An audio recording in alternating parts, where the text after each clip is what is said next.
Here I am at day 15 of my 90-day weight loss challenge, and so far I have lost 4.7 pounds. I started at 304.1, and this morning when I stepped on the scale, I was at 299.4.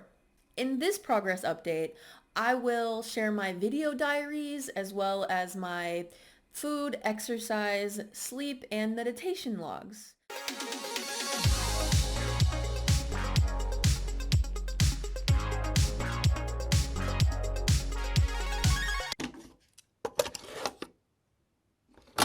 I was going for a walk in the woods and I saw this bench here, so I thought I would sit down and give you guys an update. It's currently day 7 of my weight loss challenge, and I'm sorry to report that I'm boring, but it hasn't been overly difficult so far.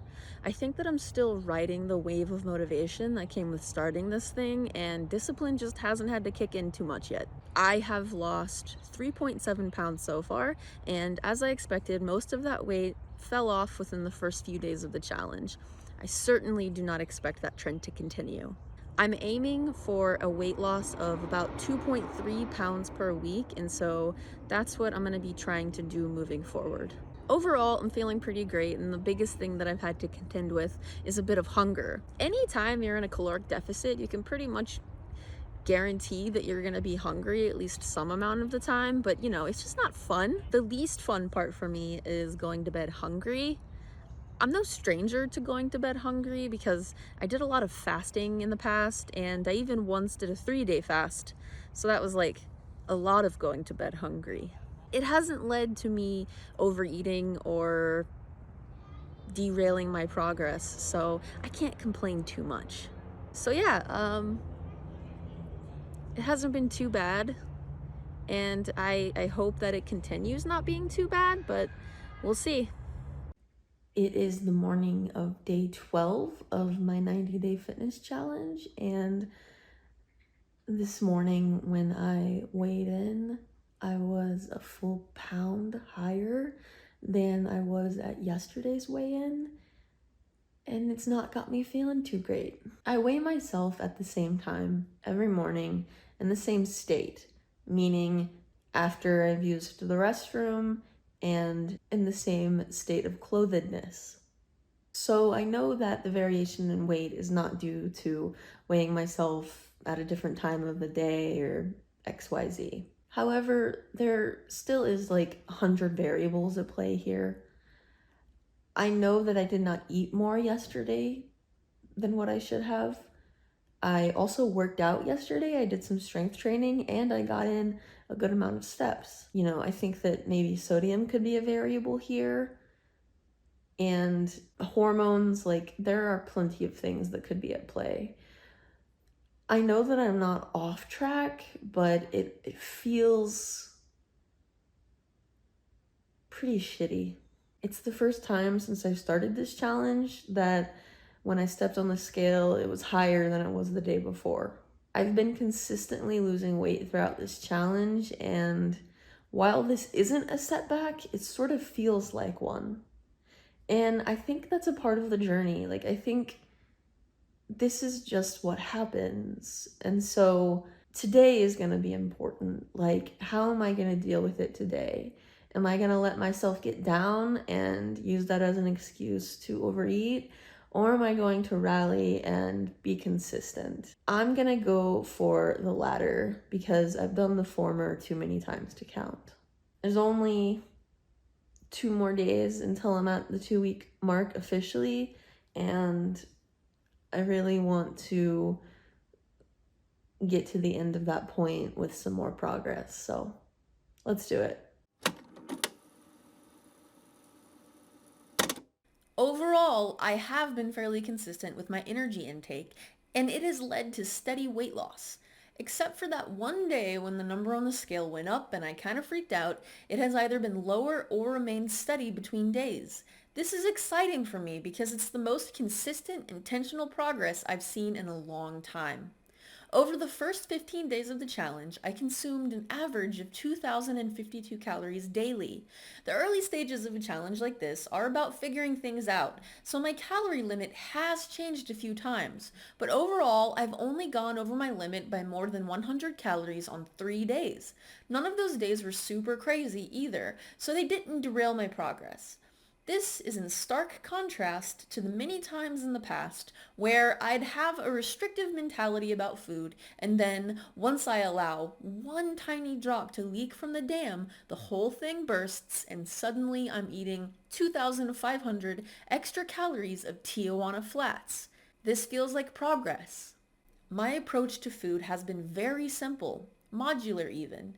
It's so much easier to count calories when you're putting single items together into one meal versus combining ingredients and then portioning out multiple meals. For example, I created this unnamed but yummy dinner by combining 1 cup of brown rice, 1 cup of prepackaged broccoli slaw, 6 ounces of crispy air-fried tofu, 50 grams of microwaved frozen edamame, 10 grams of tahini, and the juice from half a lemon. It had about 557 calories, and it was very easy to calculate this because I made one serving by combining each ingredient in specific amounts. I find that this approach takes most of the headache out of calorie counting, as you're not trying to work out how many calories each portion might contain. Now, I've used the portion method many times in the past, but it's more complicated and prone to inaccuracies. I know myself. And at this point in my journey, it's easier to be consistent when things are fast and easy. Now, I understand that this approach is probably not best for everyone, especially those of you living in a household with multiple members and who might not have the time, energy, or money to make yourself individual portions. The multiple portion approach is possible, and it can even be reasonably robust when done right. And I can go over best practices for that approach in a different video. Exercise is another area that I'm pretty excited about. When I say exercise, I don't only mean getting my sweat on, doing certain movements over a set period of time. I'm also referring to my totality of movement in a day, especially as it relates to daily energy expenditure. The first way I've started moving more and thus increasing my daily energy expenditure is by walking. I track my step count because it provides some measure by which I can compare myself to myself on a moving basis. For example, I've gotten my step count up to an average of 5,616 steps per day in the first 15 days of this challenge. This is in contrast to the 2-week period prior to starting the challenge, during which my average daily step count was 4,002. That's an increase on average of 1,614 steps per day. In the next 15-day period of the challenge, I will aim to increase this again, and so on and so forth until I reach about 8,000 steps per day. To me, 8,000 steps per day isn't just a number. You have to be intentional if you want to hit 8,000 steps per day. It has to be a part of your lifestyle, and that's what I want, to make that level of movement per day a part of my lifestyle. Not every day, but most days. On top of walking, I have been implementing a basic strength training routine twice a week. The importance of building and maintaining muscle to one's health can almost not be overstated. Instead of getting into all the many ways that muscle is so very important, which it is, I'll share just one reason that feels most relevant to me at this time. And no, it's not the obvious and often repeated muscle burns more calories than fat. To quote Dr. Lane Norton, exercise is one of the only things that we know of that without even weight loss improves metabolic health. Going from sedentary to walking alone can have positive impacts on metabolic health, but there is also a powerful association between greater skeletal muscle mass and better insulin sensitivity. Since I am obese and have polycystic ovary syndrome, I almost certainly have insulin resistance. Therefore, if I build more muscle, hopefully I can combat my current trajectory towards type 2 diabetes. Heck, it might even improve my symptoms of PCOS. By engaging in basic strength training twice a week, I hope to establish consistency that I can build on as time passes. I'm not a complete noob to strength training. I've done it on and off over the years, but I haven't been able to maintain a long-term routine. And that's what I hope to change during this challenge. Now, this segment has gone on for too long. So what I'm actually doing for my routine needs to wait for the next video.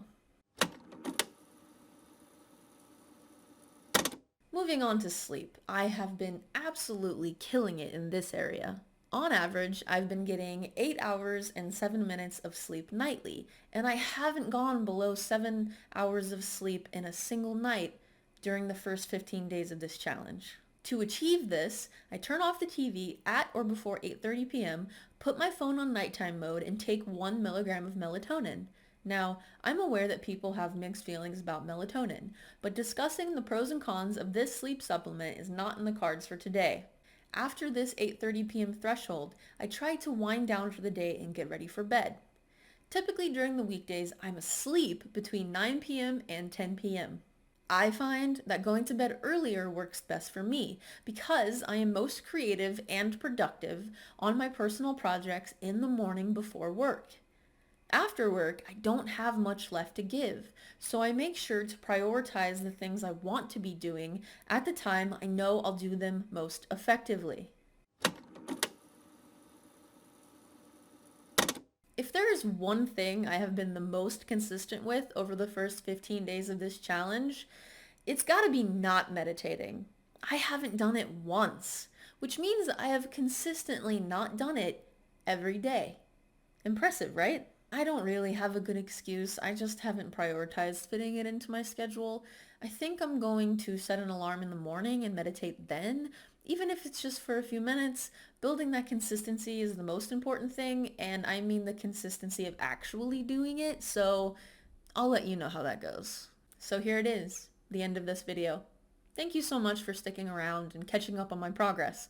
I hope to see you back here for the next update, which will cover up to day 30 of this weight loss challenge.